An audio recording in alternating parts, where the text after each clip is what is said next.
Il y a beaucoup de gens qui se questionnent sur la réalité d'une couverture spirituelle d'un homme de Dieu. Est-ce une manipulation? Est-ce que c'est conçu spirituellement? Ou bien c'est juste un leurre de domination?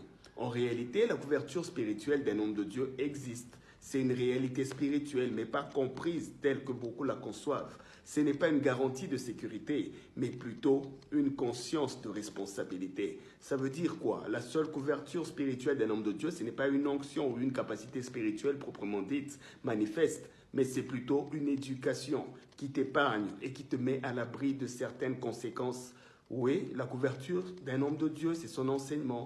S'il est capable de te faire marcher dans le bon sens, s'il est capable de nourrir ta connaissance, te sortir de l'ignorance et faire de toi une personne mise à part par ta conduite, ta réalité, ton comportement, ta qualité de vie. Oui, la couverture d'un homme de Dieu, c'est juste son éducation qui t'épargne. En réalité, les sorciers n'ont pas peur de qui est ton père, mais plutôt de ce qu'a fait de toi ton père.